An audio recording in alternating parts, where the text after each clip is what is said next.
Robert F. Kennedy Jr. from the Kennedy political dynasty is the definition of a class traitor.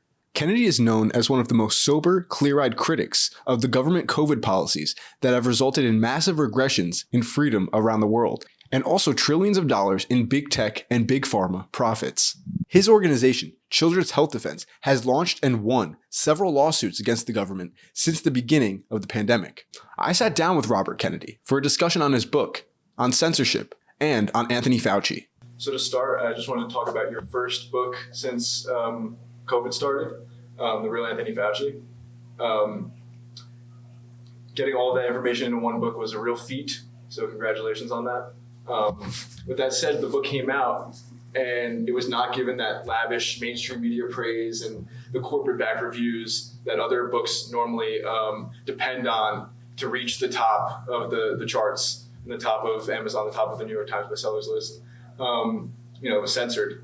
So with almost a whole year passing, all of your opponents, which are primarily pharma stooges and allies of this new billion-dollar militarized biosecurity regime that has everlasting resources, these people have had more than enough time to try to debunk the book or fact check the book, and it could really damage your reputation, and which they obviously would love to do. So my question is, has anyone or any organization been able to fact check or debunk the claims that you put forth in your book? As of today, no.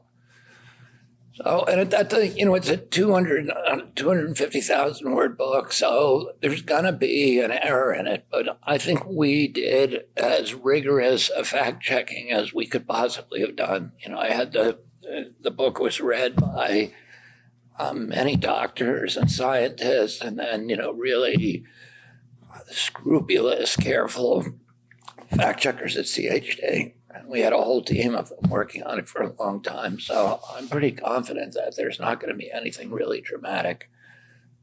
Somebody at this conference told me last night that they had a friend who was a top executive of Johnson & Johnson, and that they persuaded him to read the book. He did not want to read it. And he said, I believe my industry is highly ethical and the science is very strong.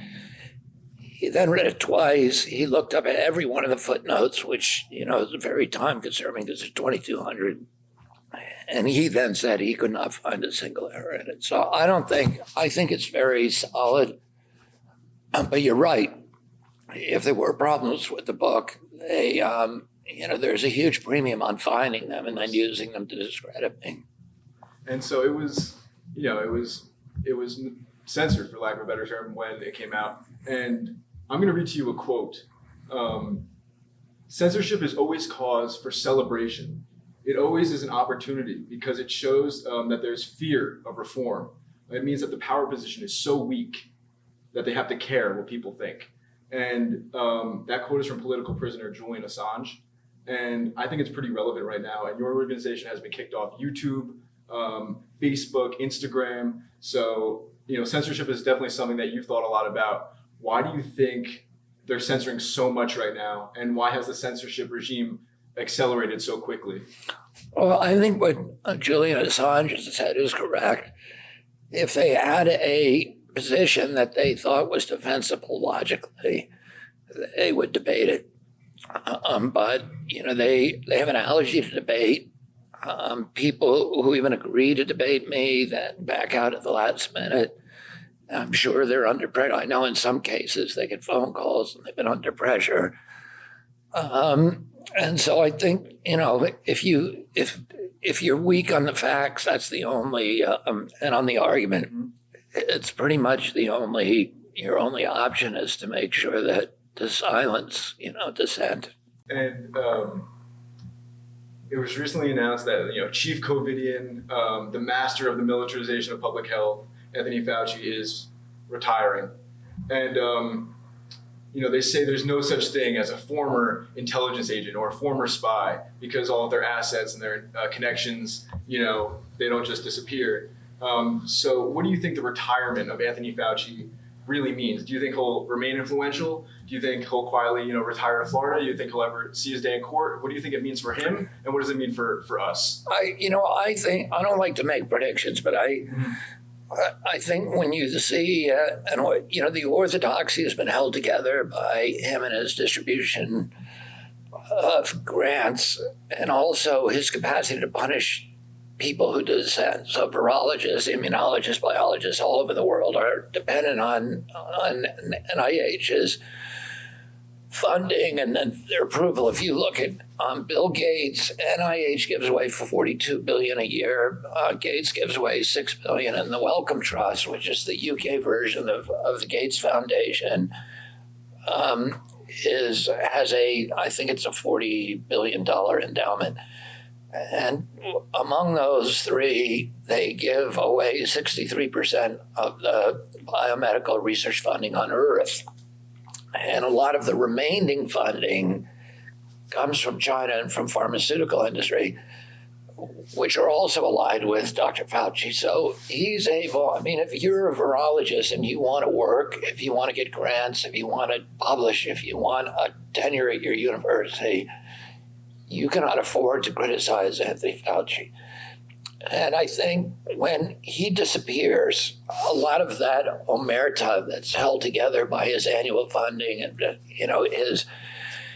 the knowledge that he and Collins are vindictive and will punish dissent ruthlessly, that a lot of that's been holding a lot of angry people.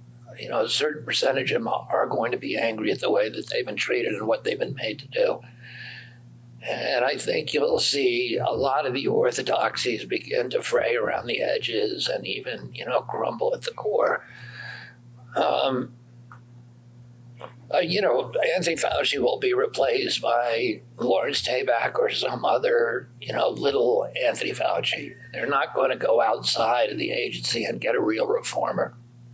They're going to get somebody who is committed to the pharmaceutical paradigm, who is ready to carry water for the pharmaceutical companies, and they're not going to have any major cultural changes there, but there may be just personal bitterness from people towards him, and they will be allowed to talk now. So you would assume that you'll start to see more whistleblowers and more sort of inside grousing. Mm-hmm. So not many structural changes that will affect how we're treated by the regulatory system. No, I think that it's like Rachel Walensky said, that they're going to reform CDC, but what do? They're still promoting misinformation, and they're still standing by their record, and so I don't think I think to actually change these agencies, to change the institutional culture, it's going to take something really tectonic and not just the retirement of one bad guy. And since the beginning of the pandemic, we've seen, conspiracy theorists or, all types of dissidents be criticized by our own intelligence agencies at home and foreign ones like MI5 and MI6 as, extremists and threats to national security. What do you think about this, politicization of people who go against public health policies of governments being considered, more or less terrorists? Yeah, I think that's very dangerous, and as anti-American and anti-democratic, one of the reasons our country was founded was to assert for the first time the capacity of citizens to criticize their government. And any government that has the power to silence its critics has a license to commit any kind of atrocity. And democracy flourishes on the free flow of information. That is the sunlight. It's the fertilizer for democracy. Democracy relies that the advantage of democracy is that it relies on policies that have been annealed in the furnace of debate and then kind of floated to the top because they're able to triumph in debate. And if we lose that advantage, if we lose the capacity to have honest debate, to have an inflow of accurate information, we lose all the advantages of being a democracy. Do you think we are, with their clamp down over the past couple of years, do you think it's benefited the powerful, or do you think it comes actually to our advantage where more people are waking up, or do you think...